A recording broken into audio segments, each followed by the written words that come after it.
বিসমিল্লাহির রহমানির রহিম। ভারতীয় উপমহাদেশের অন্যতম দার্শনিক কবি আল্লামা ইকবালের the reconstruction of religious thought in Islam অর্থাৎ ইসলামের ধর্মীয় চিন্তার পুনর্গঠন, এটি মূলত তার বক্তৃতার সংকলন। মাদ্রাজের কয়েকজন মুসলিম বুদ্ধিজীবী মুসলিম ছাত্রদের ইসলাম সম্পর্কে জ্ঞানদানের জন্য Muslim educational association of southern India নামক একটি শিক্ষামূলক সমিতি গঠন করেন। সৈয়দ সুলাইমান নদভী সেখানে সর্বপ্রথম সিরাতুন নবীর উপর 8টি বক্তৃতা দেন, যা 1925 সালে খুতবাতে মাদ্রাজ নামে প্রকাশিত হয়। এরপর আল্লামা ইকবাল 1929 সালে ইংরেজি ভাষায় ইসলামের উপর 6টি দর্শনমূলক বক্তৃতা দেন, যা 1930 সালে 6 lectures on the reconstruction of religious thought in Islam নামে প্রকাশিত হয়। এরপর 1932 সালে আল্লামা ইকবাল লন্ডনে 7ম বক্তৃতাটি দেন। এই 7টি বক্তৃতা মিলে তৈরি হয় the reconstruction of religious thought in Islam গ্রন্থটি। দীর্ঘ 27 বছর পর 1957 সালে এই গ্রন্থের বাংলা তর্জমা প্রকাশিত হয়। অধ্যক্ষ ইব্রাহিম খাঁ বইটির অনুবাদ সম্পাদনার এই মহান কাজটি করেন। আমরা এখন আল্লামা ইকবালের ইসলামের ধর্মীয় চিন্তার পুনর্গঠন গ্রন্থের ভেতর প্রবেশ করব। মোহাম্মদ আজরফের লেখা প্রসঙ্গ কথার মাধ্যমে আমরা এই গ্রন্থ পাঠ শুরু করব, যেখানে তিনি ইসলামের ধর্মীয় চিন্তার পুনর্গঠন গ্রন্থ সম্পর্কে একটি প্রাথমিক আলোচনা করেছেন। প্রসঙ্গ কথা: এ উপমহাদেশে মহাকবি ও দার্শনিক আল্লামা ইকবালের আবির্ভাব সত্যিই এক দিক দর্শনের মতো। ইতপূর্বে যেসব মহামানব ও মহামনীষী এদেশের বুকে জন্মগ্রহণ করে তাকে নানাভাবে সমৃদ্ধ করেছেন, তারা প্রত্যেকেই মানব জীবনের এক একটা বিশিষ্ট দিক নিয়ে আলোচনা, গবেষণা ও প্রচার করেছেন। ইসলামী জীবনধারায় অতিমাত্রায় প্রত্যয়শীল আল্লামা ইকবাল জীবনের সকল দিক নিয়ে আলোচনা করেছেন এবং সে আলোচনার ফল তার বিভিন্ন রচনায় রেখে গেছেন। তিনি ছিলেন একাধারে কবি, দার্শনিক, রাজনীতিবিদ এবং মরমীবাদী। তার চিন্তার ক্ষেত্র ব্যাপক ও গভীরতর ছিল বলে প্রত্যেক ক্ষেত্রেই তিনি তার জীবন দর্শনের ফল রেখে গেছেন। এ উপমহাদেশের ইতিহাসে ইসলামী চিন্তাধারার সর্বপ্রথম প্রবর্তন করেন শায়েখ আহমেদ শারহিন্দি। তিনি একদিকে আকবর প্রবর্তিত নানাবিধ বিদাতের বিরুদ্ধে যেমন সংগ্রাম করেছিলেন, তেমনি শায়েখ মহিউদ্দিন ইবনে আলী আল আরাবি প্রবর্তিত হামা উস্ত নামক মতবাদের বিকৃত রূপের বিরুদ্ধেও সত্যিকার ইসলামী মতবাদের পুনঃপ্রতিষ্ঠা কল্পে হামা আজ উস্ত নামে মতবাদের প্রবর্তন করেন। মুঘল সাম্রাজ্যের ধ্বংসের সময় শাহ ওয়ালিউল্লাহ দেহলভী ইসলামের তত্ত্বীয়, রাজনৈতিক, অর্থনৈতিক প্রভৃতি দিক নিয়ে গবেষণা করে তার ফল প্রচার করেছেন। সেই ক্রান্তিকালে তার মতো মহামনীষীর আবির্ভাব না হলে এ উপমহাদেশে ইসলামের যে কী দশা হতো তা কল্পনা করতেও শরীর শিউরে ওঠে। তবে এই দুজন মহামানবের চিন্তাধারা ইসলামের মধ্যেই সীমাবদ্ধ ছিল। এরা দুনিয়ার বিভিন্ন দেশের ও বিভিন্ন ধর্মের নানাবিধ ধ্যান ধারণার সঙ্গে ইসলামের কোনো তুলনামূলক আলোচনা করেননি। এরা দুজনই ইসলামী ভাবধারাকে পরিচ্ছন্ন করার জন্য সাধনা করেছেন। ইসলামের ইতিহাসে ইমাম আবু হামিদ আল গাজালি পূর্বেই পূর্বোক্ত ধারার প্রবর্তন করেন। মনীষার ক্ষেত্রে তার উপস্থিত পূর্বে নানা দিক থেকে ইসলামের উপর প্রত্যক্ষ না হোক পরোক্ষ আঘাত হানার চেষ্টা চলতে থাকে। মুসলিমগণ কর্তৃক সিরিয়া ও ইরান বিজিত হওয়ার পর থেকে উত্তর দিক থেকে গ্রিক চিন্তাধারা এবং অপর দিক থেকে ভারতীয় চিন্তাধারা ইসলামের উপর প্রভাব বিস্তার করতে থাকে। আব্বাসি খলিফা আবদুল্লাহ আল মামুন 813 থেকে 833 খ্রিস্টাব্দ বাগদাদে একাডেমি অফ সায়েন্সের প্রতিষ্ঠা করলে মুসলিমেরা দেশ বিদেশের চিন্তাধারার সংস্পর্শে এসে কতকটা বিভ্রান্ত হয়ে পড়ে তার কারণও সুস্পষ্ট। গ্রিক চিন্তাধারার সঙ্গে ভারতীয় চিন্তার কিছুটা সাদৃশ্য থাকলেও ইসলামী চিন্তাধারার সঙ্গে তার কোনো ঐক্যই নেই। গ্রিক ও ভারতীয় উভয় চিন্তাধারায় জড় পদার্থকে নিরন্তন বলে ধারণা করা হয়েছে। গ্রিক চিন্তা নায়কদের চিন্তার মধ্যে সৃষ্টি সম্বন্ধে কোনো ধারণাই নেই। জড় ও আকারের অথবা নির্বিশেষের সঙ্গে জড়ের সংযোগের ফলেই এ বিশ্বের সব কিছুর উৎপত্তি বলে অ্যারিস্টটল ও প্লেটোর ধারণা ছিল। ভারতীয় চিন্তাধারায় সৃষ্টির অর্থ সমবায়, অর্থাৎ মহাপ্রলয়ের শেষে যখন এই জগতের উপাদানগুলো বিচ্ছিন্ন হয়ে যায় তখন সেগুলোকে পুনরায় বিন্যাস করারই অপর নাম সৃষ্টি। অথচ সবগুলো হিব্রু ধর্মের সৃষ্টির অর্থ হচ্ছে শূন্য থেকে সৃষ্টি, ক্রিয়েশন আউট অফ নাথিং। তেমনি মানব জীবনে বুদ্ধি প্রাধান্য স্বীকার করে তারই আলোকে এই জগৎ ও জীবন সম্বন্ধে চরম সিদ্ধান্তে এসে উপনীত হওয়া ছিল গ্রিকদের লক্ষ্য। ভারতে বিচার বুদ্ধির প্রাধান্য স্বীকার করা হয়েছে বটে, তবে শুধুমাত্র বুদ্ধির দৌলতে সত্যিকার জ্ঞান লাভ করা সম্ভবপর নয় বলেও ধারণা রয়েছে। বুদ্ধির প্রয়োগের পূর্বে মানব অন্তরের মধ্যে বিরাজমান নানাবিধ অতীন্দ্রিয় শক্তির বিকাশকে অত্যাবশ্যক বলে ধারণা করা হয়েছে। তার উপর সজ্ঞা বা ইনটিউশনকে জ্ঞানের কাছে সর্বোচ্চ স্থান দেওয়া হয়েছে। ইসলামের ঐতিহ্য অনুসারে কিন্তু মানব জীবনে বুদ্ধি সর্বশ্রেষ্ঠ বৃত্তি নয়। মানব জীবনে ইচ্ছা বা উইলই হচ্ছে সর্বশ্রেষ্ঠ বৃত্তি এবং জ্ঞানের ক্ষেত্রে বুদ্ধি ব্যতীত বোধি নামীয় অপর এক মাধ্যম রয়েছে, যার মাধ্যমে বিশ্বের সব বৈজ্ঞানিক, দার্শনিক ও ধর্মীয় সত্য আবিষ্কৃত হয়েছে। এই সজ্ঞাকে সর্বপ্রথম প্রাধান্য দান করেন মনীষী প্লোটিনাস। মধ্যযুগে তার মতবাদ সম্বন্ধে নানা আলোচনা হলেও আধুনিক যুগের সূচনায় তা একেবারে পটভূমিতে আশ্রয় গ্রহণ করে। পরবর্তীকালে স্পিনোজা ও শেলিং এবং অতি আধুনিককালে ব্যার্কসো, ব্র্যাডলি ও ক্রোচো প্রমুখ চিন্তা নায়কগণ এই সজ্ঞাকে জ্ঞানের সর্বশ্রেষ্ঠ মাধ্যম বলে প্রতিষ্ঠিত করার চেষ্টা করেছেন। আধুনিক যুগের মানব জীবনে ইচ্ছাশক্তির গুরুত্ব সর্বপ্রথম প্রতিষ্ঠিত করার চেষ্টা করেছেন আর্থার শোপেনহাওয়ার। তিনি এই বিশ্বে সর্বত্রই বেঁচে থাকার প্রবল আকাঙ্ক্ষা বা উইল টু লিভ এর নিদর্শন পেয়েছেন। তারপরে জার্মান চিন্তাবিদ ফ্রিডরিশ নিটশে সর্বজীবের মধ্যে শক্তি লাভের জন্য ইচ্ছার ক্রিয়াশীলতা লক্ষ্য করেছেন এবং তাকে সমর্থনও করেছেন। বিগত শতাব্দীতে আমেরিকার মনীষী উইলিয়াম জেমস আমাদের সবগুলো প্রত্যয়ের মূলে ইচ্ছার কার্যকারিতা আবিষ্কার করেছেন। তার মতবাদ অনুসারে আমাদের মানসে বুদ্ধি নয়, ইচ্ছাই কার্যকরী। আমাদের নানাবিধ বিষয়ে ইচ্ছাই প্রত্যয়শীল করে তোলে। স্থান কাল সম্বন্ধেও নানা তর্কের উৎপত্তি হয়েছে। বৈজ্ঞানিক জগতে স্থান ও কালকে দুটো স্থিতি হিসেবে গণ্য করা হয়, অথচ এই স্থান ও কালের ধারণাকে কান্ট অভিজ্ঞতাপূর্ব মানসিক বিষয় বলে গণ্য করেছেন। কেবল স্থান ও কাল নয়, বস্তুর স্বরূপ নিয়েও বৈজ্ঞানিক ও দার্শনিক মহলে নানা তর্কের সৃষ্টি হয়েছে। সুদূর অতীতে বুদ্ধদেব বস্তুর অস্তিত্ব স্বীকার না করে তাকে ঘটনার সমাবেশ বলতে চেয়েছেন। অতি আধুনিককালে আলবার্ট আইনস্টাইনও বস্তু বলে কোনো কিছুর অস্তিত্ব স্বীকার না করে তাদের ঘটনা বলে স্বীকৃতি দিয়েছেন। আত্মা সম্বন্ধনীয় ধারণায়ও পুরাকালের ও আধুনিক যুগের ধারণায় রয়েছে আকাশ পাতাল প্রভেদ। প্লেটো যে আত্মার ধারণা করেছিলেন তা ছিল শাশ্বত। এ মায়াময় পৃথিবীতে সে ছিল দেহের কারাগারে বন্দী। তাই যখন সেই শাশ্বত ধারণার রাজ্যের ছায়া তার কারাগারের দেয়ালে পড়ত, তখন তার মনে সেই আনন্দলোকে ফিরে যাওয়ার জন্যে আকুল বাসনা দেখা দিত। শঙ্কর মানবাত্মার ধারণাকে অবিদ্যা বা অজ্ঞানতা প্রসূত বলে বর্ণনা করলেও ব্রহ্মজ্ঞান না হওয়া পর্যন্ত জন্ম জন্মান্তরের শৃঙ্খল থেকে তার মুক্তি নেই বলে মতবাদ প্রচার করেছেন। প্লেটো বা শঙ্কর যে দেহ নিরপেক্ষ আত্মার ধারণা করেছিলেন, বর্তমান যুগের সূচনায় তা দেকার্তে কর্তৃক প্রথম মন নামক বিষয়ে পরিণত হয়েছে। তারপর স্পিনোজা তাকে তার সারসত্তার অর্থাৎ সাবস্ট্যান্স একটা গুণ রূপে ধারণা করেছেন।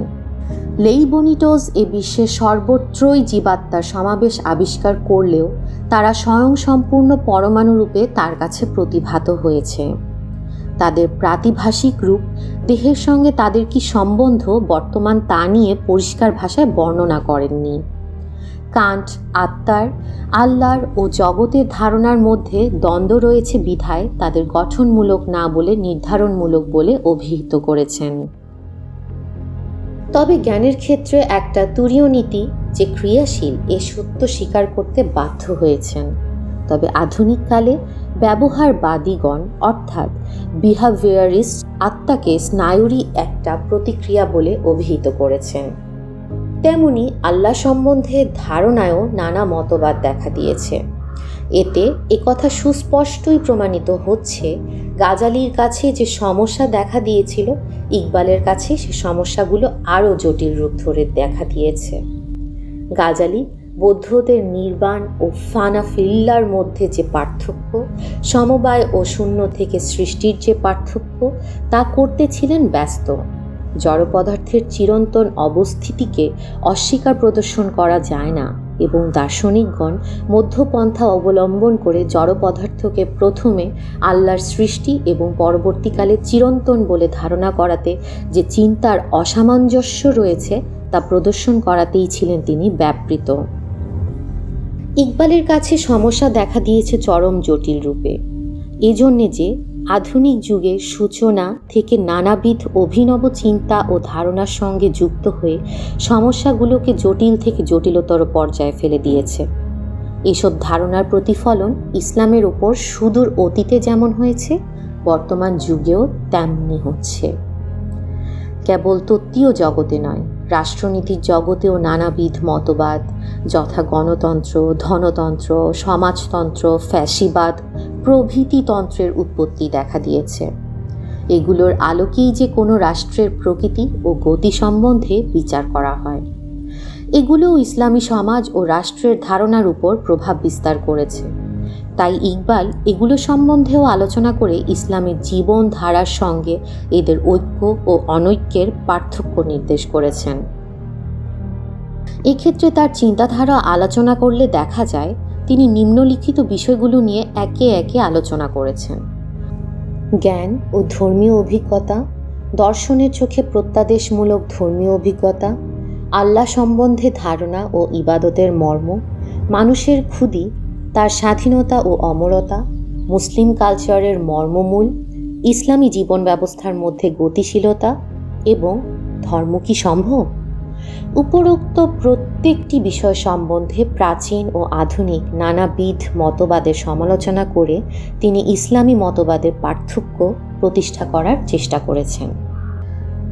প্রথমত, জ্ঞানের রাজ্যে তিনি ইন্দ্রিয়জ জ্ঞান, যুক্তিলব্ধ জ্ঞান এবং সজ্ঞার ক্রিয়াশীলতা স্বীকার করে প্রদর্শন করার চেষ্টা করেছেন যে ইসলাম জ্ঞানের কোনো পদ্ধতিকে তুচ্ছ বলে পরিহার করতে চায়নি, বরং যে ইন্দ্রিয়জ জ্ঞানের উপর আরোহ পদ্ধতির প্রয়োগ বৈজ্ঞানিক জগতে অনিবার্য, সে জ্ঞান লাভের জন্য কুরআনুল করিমে তাগিদ দেওয়া হয়েছে। তেমনি যুক্তির উপরও গুরুত্ব আরোপ করা হয়েছে, তবে ধর্মীয় জ্ঞান লাভের পদ্ধতি হলো সজ্ঞা বা ইনটিউশন। সে উপরোক্ত পদ্ধতিগুলো থেকে সম্পূর্ণ ভিন্ন পদ্ধতির। এ পদ্ধতিতে যে জ্ঞান লাভ হয় তাতে জ্ঞাতা ও জ্ঞেয় পরস্পর থেকে ভিন্ন থাকে না, বরং একই সত্তায় পরিণত হয়। এই জ্ঞানের বিষয়বস্তু প্রমাণ করার জন্যে কোনো যুক্তিতর্কের অবতারণা করার প্রয়োজন নেই। এই জ্ঞানের বিষয়বস্তু শতপ্রমাণ। প্রত্যাদেশ অর্থাৎ রেভিলেশন এরূপ জ্ঞানের একটা রূপ। দ্বিতীয় বিষয় সম্বন্ধে আলোচনাকালে তিনি নানাবিধ মতবাদের আলোচনা শেষে আমাদের এই সিদ্ধান্তে উপনীত করেছেন যে সারসত্তা যুক্তি দ্বারা পরিচালিত একটা সৃষ্টিধর্মী জীবনী শক্তি। এই জীবনী শক্তিকে আত্মারূপে ব্যাখ্যা করার অর্থ এই নয় যে আল্লাহকে মানুষের আকারে ধারণা করা হয়। এতে আমাদের অভিজ্ঞতার একটা অতি সহজ সত্যকে স্বীকার করে বলা হয় জীবন উদ্দেশ্যবিহীন তরল পদার্থের মতো গতিশীল নয়। এর বক্তব্য হল জীবনে রয়েছে সমবায়মূলক এক ঐক্যের নীতির ক্রিয়াশীলতা এবং জীবন্ত দেহের সবগুলো প্রবণতাকে এই গঠনমূলক উদ্দেশ্যের জন্য কেন্দ্রীভূত করা। দার্শনিক চিন্তার মধ্যে রয়েছে প্রতীক বা সিম্বলিক ক্যারেক্টার। এই জন্যে ধর্মীয় জীবনের এই মহান ভুয়ো দর্শনকে দর্শন সম্যকভাবে উপলব্ধি করতে পারে না। তা সম্ভব হয় কেবলমাত্র সজ্ঞা দ্বারা এবং তার ভিত্তি হচ্ছে আমার কল্ব বা হৃদয়জাত উপলব্ধি। তৃতীয় বিষয় সম্বন্ধে তিনি বলতে চেয়েছেন, দ্বিতীয় বিষয় সম্বন্ধে আলোচনাকালে আমরা দেখতে পেয়েছি এ জগতে পরিব্যাপ্ত হয়ে রয়েছে এক সৃষ্টিধর্মী যুক্তি দ্বারা পরিচালিত জীবনী শক্তি। অপরদিকে মানব জীবনে রয়েছে অনন্তকালব্যাপী এ ধরনেতে রাজত্ব করার প্রবৃত্তি। অথচ মানুষ তার অভিজ্ঞতায় সততই মৃত্যুর ভয়াবহ দৃশ্য দেখে সর্বদাই বিচলিত হচ্ছে। এজন্যে মানুষ সঙ্গবদ্ধ জীবনযাপন করে অনন্তকালের বুকে অমরত্ব লাভ করতে চায়। তবে ব্যক্তিগত জীবনেই হোক অথবা সঙ্গবদ্ধ জীবনেই হোক, এই নীরব পৃথিবী থেকে মানুষ কোনো সহানুভূতি সূচক সাড়া পায় না বলেই অনন্ত অসীম জীবনী শক্তি থেকে সে অমরত্ব লাভের জন্যে শক্তি কামনা করে। এই প্রার্থনার মধ্যে তার স্থিতির ইতিবাচক দিক ও নেতিবাচক দিক উভয়ই রয়েছে। যে ব্যক্তি প্রার্থনা করে সে তার নিজের অস্তিত্বের অসারতা ব্যক্ত করে সেই চরম ও পরম শক্তিশালী অনন্ত জীবনী শক্তির নিকট থেকে চরম ও পরম শক্তি কামনা করে। মানবাত্মার স্বাধীনতা ও অমরত্ব সম্বন্ধে আলোচনাকালে তিনি বলতে চেয়েছেন, কুরআনুল করিমের মধ্যে কোনো আয়াতে পরিষ্কারভাবে এমন উক্তি করা হয়েছে যে মানুষ আল্লাহর মনোনীত জীব। মানুষের মধ্যে নানা দোষ ত্রুটি থাকা সত্ত্বেও সে আল্লাহর প্রতিনিধি। মানুষ নানা বিপদের সম্মুখীন হওয়ার সম্ভাবনা থাকা সত্ত্বেও স্বাধীন সত্তা। তিনি আধুনিক দর্শনের নানা দিকপালের যুক্তি তার এ মতবাদের সমর্থনে পেশ করেছেন। তার প্রতিপাদ্য বিষয় হলো এই, মানবাত্মাকে আমরা যুক্তির দিক থেকে যতই অস্বীকার করি না কেন, তাকে অবশ্য গ্রহণীয় সত্য হিসেবে মেনে নেওয়া আমাদের পক্ষে প্রয়োজনীয় হয়ে পড়ে। এই মানবাত্মার পথ প্রদর্শন ও পরিচালনা করার শক্তি থেকে প্রমাণিত হয় মানবাত্মার স্বাধীনতা রয়েছে। প্রশ্ন হচ্ছে, মানবাত্মার পক্ষে অমরত্ব লাভ করার ক্ষমতা আছে কি না? ইকবাল কুরআনুল করিমের বিভিন্ন আয়াত থেকে প্রমাণ করার চেষ্টা করেছেন মানবাত্মার অমরত্ব তার কর্মফলের দ্বারা নিয়ন্ত্রিত হয়। এই কর্মফলের দরুনই আত্মা ধ্বংসপ্রাপ্ত হয় অথবা ভবিষ্যৎ জীবনে চলার পথে অগ্রসর হয়।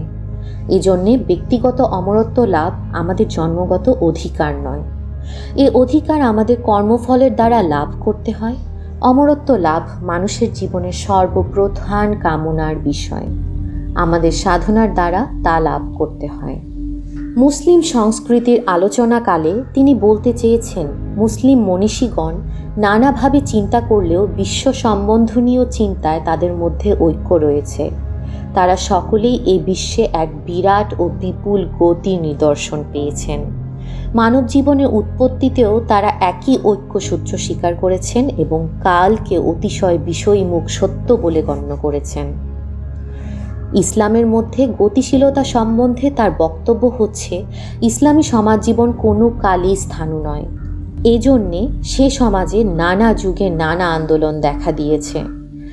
এই ইসলামী সংস্থার মধ্যেই যুক্তিবাদী মুতাজিলারা যেমন দেখা দিয়েছেন, তেমনি মরমীবাদী সুফিরাও দেখা দিয়েছেন এই যুক্তি সর্বস্ব মতবাদের বিরুদ্ধ পক্ষ হিসেবে।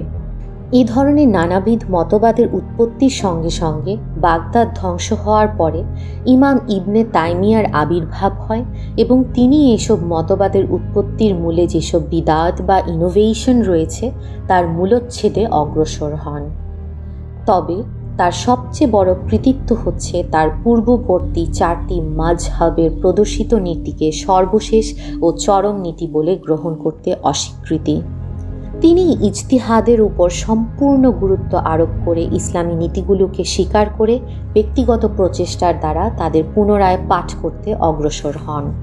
তার ফলে মুসলিম মানুষ পুনর্বার মুক্তি লাভ করে। তবে সর্বাবস্থায় এইসব ধারণা কুরআনুল করিম বা হাদিস শরীফে বর্ণিত নীতিগুলোর পরিপন্থী হতে পারে না। তবে আপাত দৃষ্টিতে এ আন্দোলন মুক্তির আন্দোলন রূপে দেখা দিলেও অতীত সম্বন্ধে এতে কোনো সমালোচনামূলক দৃষ্টিভঙ্গি না থাকায় এ আন্দোলনের হোতাগণ পরিশেষে হাদিসের ওপরই সম্পূর্ণভাবে নির্ভরশীল হতে বাধ্য হন।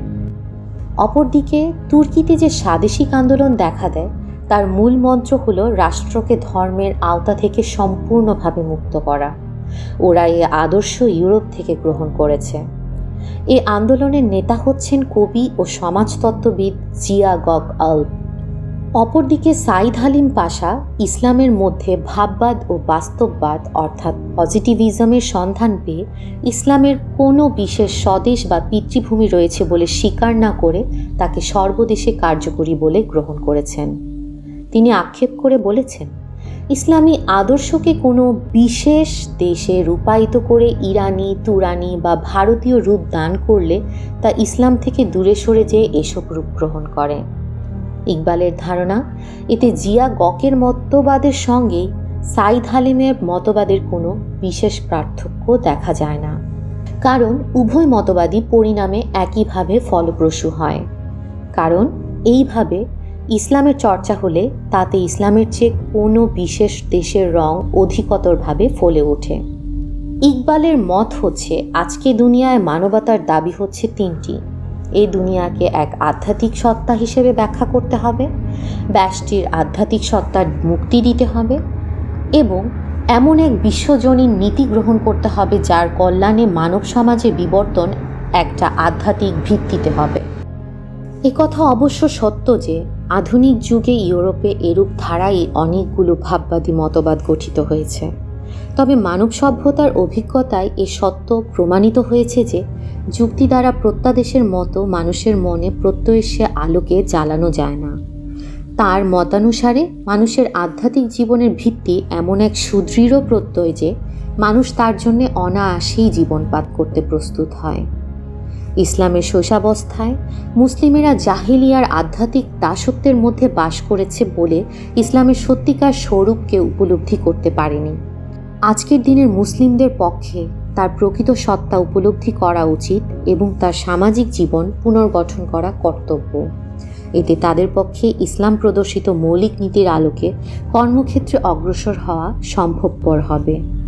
এখনও অবশ্য ইসলামের মূল উদ্দেশ্য যতটুকু ব্যক্ত হয়েছে তাতে স্পষ্টই বোঝা যায় ইসলামের মূল লক্ষ্য হচ্ছে এ বিশ্বের বুকে একটা আধ্যাত্মিক গণতন্ত্রের প্রতিষ্ঠা। সর্বশেষে আধুনিক যুগের একটা মস্ত বড় প্রশ্ন ইকবাল উত্থাপন করেছেন, তা হচ্ছে, এই যুগে কি ধর্মের পক্ষে টিকে থাকা সম্ভবপর?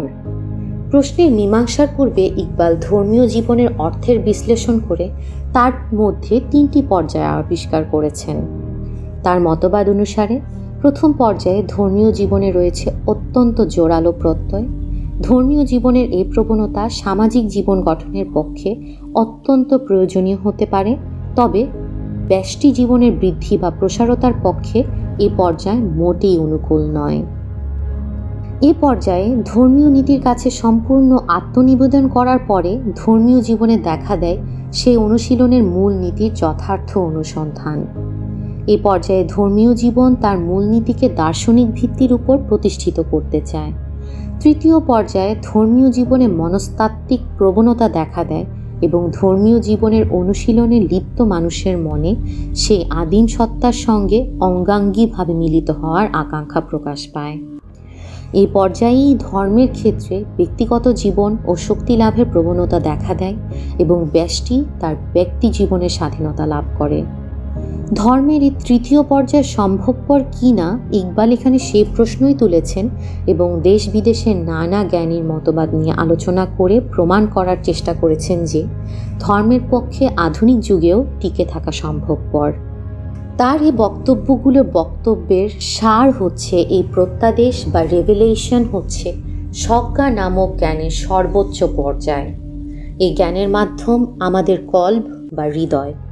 তার মাধ্যমে আমরা এই জ্ঞানের মর্ম উপলব্ধি করতে পারি। এই জ্ঞানের সর্বশ্রেষ্ঠ ধারক ও বাহক হচ্ছেন নবী মুরসালগণ। তারা এই জ্ঞানের আলোকে মানব জীবনকে সুপথে পরিচালনা করেছেন। তাদের প্রত্যাদেশলব্ধ জ্ঞানের দ্বারা আমরা জানতে পারি সতত ক্রিয়াশীল এক অনন্ত শক্তির দ্বারাই এই বিশ্বজাহানের সৃষ্টি। এই সৃষ্টি কিন্তু এক বিশেষ মুহূর্তেই শেষ হয়ে যায়নি। অনন্তকালের অনন্ত ধারা বেয়ে সে সৃষ্টি গতিশীল রয়েছে। আমরা এই সৃষ্টির মধ্যে জড় পদার্থ বলে যে বিষয়কে গণ্য করি তা প্রকৃতপক্ষে জড় নয়। তাকে অনন্ত প্রবাহ থেকে বিচ্ছিন্ন করে দেখি বলে তা জড় বলে আমাদের কাছে প্রতিভাসিত হয়। মানুষের সৃষ্টি হয়েছে বিবর্তনের এক ধারা বেয়ে এবং এই সৃষ্টিতে অর্থহীন অন্ধ কোনো গতি নেই। এর মূল উদ্দেশ্য হলো এ জগতে আল্লাহর প্রতিনিধির উপস্থিতি। মানুষের জীবনে রয়েছে ইচ্ছার স্বাধীনতা এবং মানুষ তার কর্মের দ্বারা আল্লাহর প্রতিনিধি হতে পারে। এজন্যে মানুষের অমরত্ব লাভ মানুষের আয়ত্তের মধ্যে। কোনো মানুষই জন্মগতভাবে অমর নয়, তাকে সাধনা করে অমরত্ব লাভ করতে হবে। মানুষের পক্ষে ইসলামী বিধান পালন করে সমাজ ও রাষ্ট্র গঠন করা উচিত। সে আদর্শ রাষ্ট্র গঠনকালে ভৌগোলিক বা ভাষাভিত্তিক কোনো উদ্দেশ্য দ্বারা প্রণোদিত হয়ে চলা মানুষের পক্ষে উচিত নয়, কারণ তার ফলে মানবজাতিতে বহু বিভাগ দেখা দেবে। ইসলামের মহান বিধানগুলোর ভিত্তিতে এবং ইজতিহাদের আলোকে মানব জীবনে নানা যুগে পুনর্বিন্যাস দেখা দেবে, তাতে কোনো সংকীর্ণ মনোভাব যেন কোনো দিনই না আসে। ধর্মের প্রত্যয়শীলতা বা তার সপক্ষে যুক্তির অবতারণা তার প্রথম ও দ্বিতীয় পর্যায়ের রূপ। তৃতীয় পর্যায়ে ধর্মের রাজ্যে জ্ঞাতা সে আদিম সত্তার সঙ্গে একীভূত হতে চায়।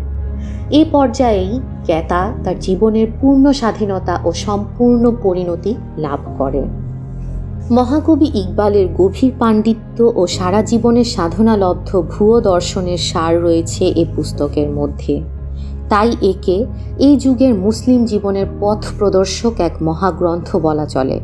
ইংরেজি ভাষায় প্রদত্ত তার বক্তৃতাগুলো তথা এই মহাগ্রন্থের বিভিন্ন প্রবন্ধের অনুবাদ ও সম্পাদনা করেছেন বাংলাদেশের লব্ধ প্রতিষ্ঠ বিদ্বজ্জন। ইকবাল দর্শনের মর্মগ্রহণে এ অনুবাদ নিশ্চয়ই সার্থক হবে বলে আমার ধারণা। দেওয়ান মোহাম্মদ আজরফ। আমাদের সাথে থাকার জন্য ধন্যবাদ। পরবর্তী পর্বে আমরা ইসলামী ধর্মীয় চিন্তার পুনর্গঠন গ্রন্থের ভূমিকা নিয়ে হাজির হব। সে পর্যন্ত সবাই ভালো থাকবেন। খোদা হাফেজ।